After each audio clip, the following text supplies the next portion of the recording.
দর্শক আসসালামু আলাইকুম। আমরা একটা শর্ট ভিডিওতে বোঝানোর চেষ্টা করেছিলে দর্শক আসসালামু আলাইকুম। আমি একটা শর্ট ভিডিওতে বোঝানোর চেষ্টা করেছিলাম যে একটা হার্বসের কোন কোন গুরুত্বপূর্ণ বিষয়গুলি দেখতে হয়। তার মধ্যে আজকে আমরা সংগ্রহ ও সংরক্ষণ এই বিষয়টি নিয়ে আলোচনা করব। আমার হাতে একটি কাঁচা র হার্বস আছে, যেটা নিম পাতা এবং নিমের বীজ। তো এইদিকে চিরতা আছে আর এদিকে জাম বীজ আছে। তো এই ক্ষেত্রে আপনাদেরকে যেটা বুঝতে হবে সেটা হলো, আপনি ইচ্ছা করলেই যে কোনো সময়ে বা যে কোনো আপনি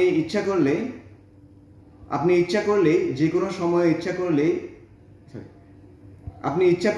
যে কোনো সময়ে এই ওষুধের একটা হার্বসের কোনো আজকে শুধু আমরা এই যে নিম গাছ দিয়ে একটা উদাহরণ দেব। নিমের সাধারণত এই পাতা, ফল, ছাল, শিকড় এবং ফুল ঔষধি গুণাগুণ সম্পন্ন।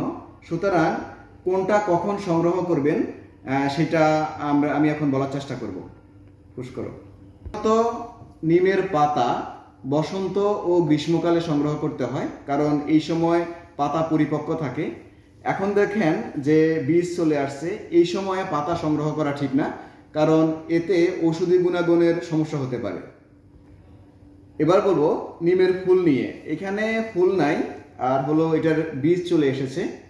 ফুল সাধারণত জানুয়ারি থেকে মে মাস পর্যন্ত ফুল সংগ্রহ করার সময়, কারণ এই সময়ে ফুলের পরিপক্ক ঔষধি গুণাগুণ থাকে।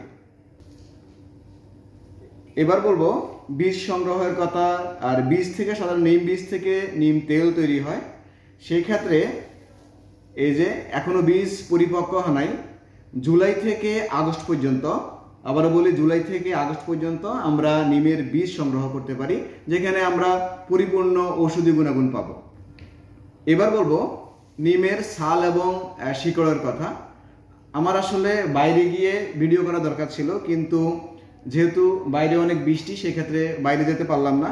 নিমের শিকড় সাধারণত বর্ষাকালে, এই সময়ে যখন এই যে বাইরে বৃষ্টি, এই সময় শিকড় সংগ্রহ করতে হয়, কারণ এই সময় শিকড় সংগ্রহ করা সহজ। অন্যদিকে শিকড় অনেক মাংসল থাকে, সুতরাং নিমের শিকড় এই যে বর্ষাকালে সংগ্রহ করতে হয়। অন্যদিকে ছালের কথা বলবো, নিম ছালও ঔষধি গুণাগুণ সম্পন্ন। যখন নিম গাছ পরিপক্ক আকার ধারণ করে, একটা ম্যাচিউর নিম গাছ হয়, তখন আমরা নিমের ছাল সংগ্রহ করি।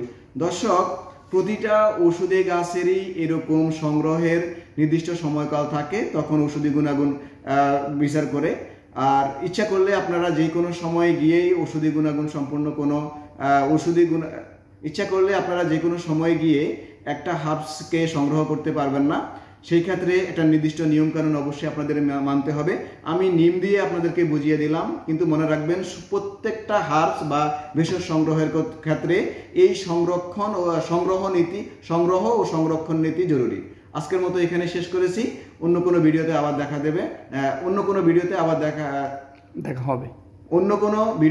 দেখা হবে। আসসালামু আলাইকুম।